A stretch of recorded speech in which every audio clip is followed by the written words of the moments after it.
beginning the Future Forum for the afternoon. And with the Future Forum, one of our signature content elements is called View of the Future. And this is a series that we're doing where we're featuring up-and-coming leaders in Boston that are really paving the way for the future and doing amazing things. And sometimes they're people that you don't necessarily know their name yet, but you need to. And so we are very honored to have here with us Lee Cooper, who is going to talk about using the power of genomics to reduce the burden of genetic disease. Lee is the founder of the Institute for Genetic Disease Prevention and Associate Director at the Corporate Development for Moderna Therapeutics. So welcome, Lee, to the stage. It's yours. Good afternoon. Cheering audience, this is the Future Forum, but no, I'm not here to predict a future 10 minutes from now when you'll all be applauding. The reason I have this image up, well, I don't know much about the people in that room at a performance hall in Spain, and nor do I know much about the individuals here at HubWeek. I can make a few predictions about both that room and this room. Several people in that room and several people in this room have had to experience, through a family member or perhaps yourself, the suffering that comes with cancer. Many people in that room and many people in this room have had to experience, through a family member or perhaps yourself, the suffering that comes with heart disease. And at least one person in that room, and at least one person in this room, has had to experience the suffering that comes from being born with a rare genetic disease. But nobody in that room, and nobody in this room, is at all concerned about contracting a case of poliomyelitis and undergoing paralysis or death. Polio was a scourge in this country for 100 years. In 1952 alone, there were more than 21,000 cases of polio-induced paralysis and more than 3,000 deaths, the majority of which were children. An American in 1952 would have been familiar with this monstrous device known as the iron lung. The iron lung was cutting-edge technology at the time. It helped polio patients to breathe because they couldn't breathe on their own after the virus had so ravaged their nervous systems. But just 3 years later, in 1955, polio started to go away. And just 3 years after that, it was virtually gone. Just a few years, and parents no longer had to worry about polio. Cancer didn't go away. Heart disease didn't go away.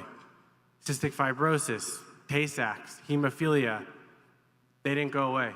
But polio did.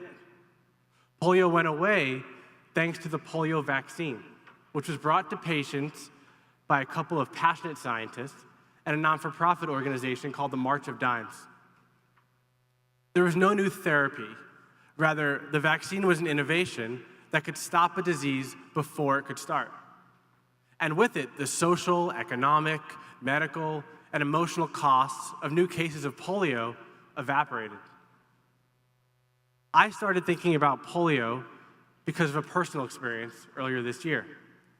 My career has been focused on bringing innovative health technologies to patients.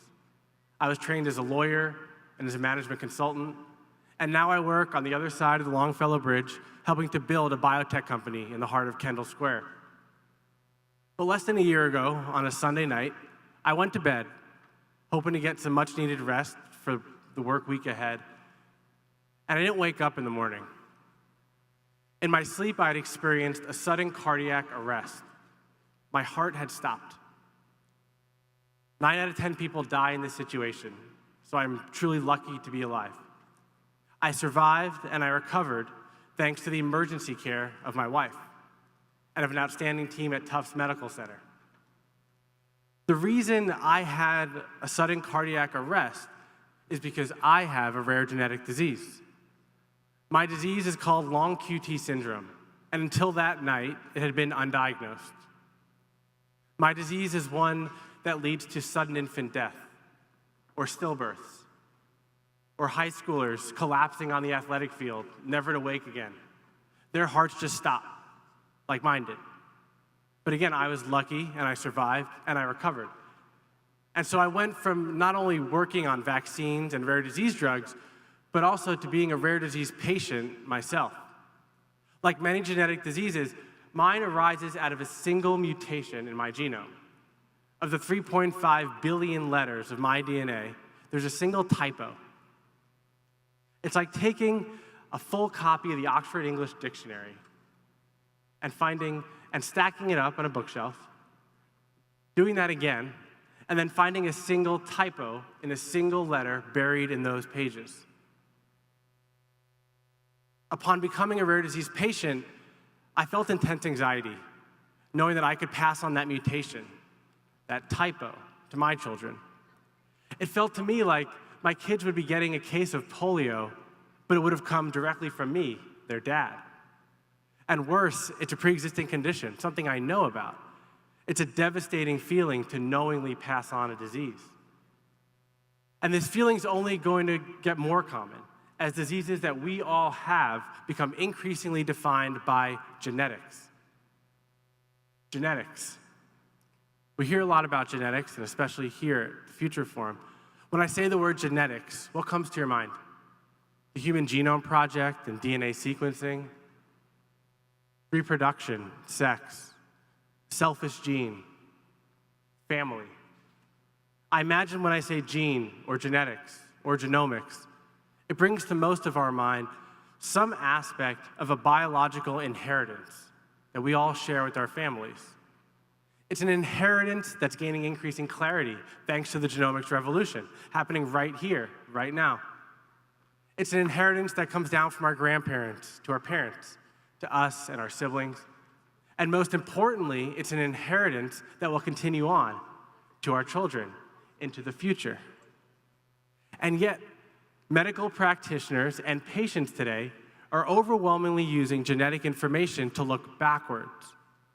For example, a woman may use her genetic information to uncover her ancestry, or diagnose a tumor, or diagnose a disabled child. This is important stuff. This is powerful stuff. But it is fundamentally backward-looking. Ancestry, diagnosis, these are tools for understanding how we got to today. And today, we're due for a frame shift in the way we think about how we act on our genetics. We need to learn to look forward with our genetics and not just backward. Like the polio vaccine did a generation ago, we can eradicate diseases. We can ensure, using genetic information, that our children never have Tay-Sachs or hemophilia, or in my case, long QT syndrome. Thousands of people are already doing this. They may have discovered a mutation that causes disease following a personal crisis, like I did. Or they may have used proactive carrier screening to find that mutation. But in any case, those thousands of people should be hundreds of thousands of people. The technology that everyone is using today is called pre-implantation genetic diagnosis, or PGD. PGD was invented to help prospective parents who have genetic disease to have healthy babies, to have children who are free of their disease. PGD works by letting these prospective parents look through all those copies of the Oxford English Dictionary, their DNA, and find that typo. They could find that typo in every one of their embryos, selecting the embryos that are disease-free.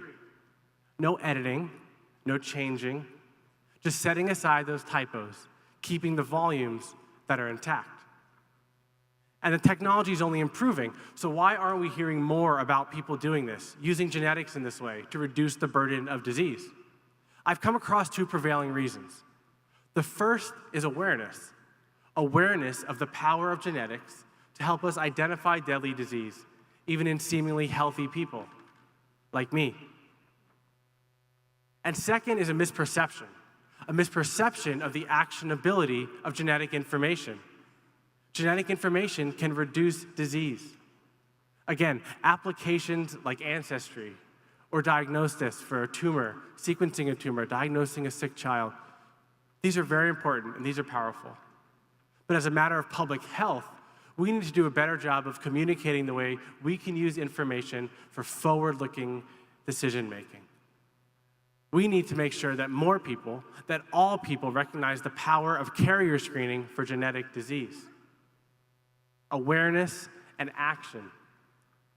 These are the reasons that I recently founded the Institute for Genetic Disease Prevention, a not-for-profit think tank dedicated to awareness, education, and ethical access to these tools. The magic, and it really feels like magic when you see a chart like this, the magic of eradicating polio, or measles, or mumps, or smallpox. That magic happened because of a few scientists and not-for-profit leaders convincing the public of the power of prevention. And with genomics today, we are empowered to ensure that these ailments never manifest themselves in our children. And prevention is always the cheaper option. The price of prevention is a fraction of the treatment. And so if we begin to use genetic information as a forward-looking tool, we can stop diseases before they start. So that when our children and our grandchildren are sitting here in the hub at a future forum to be named under a geodesic dome or some other interesting form of architecture, not one of them will be worried about a deadly genetic disease. Thank you.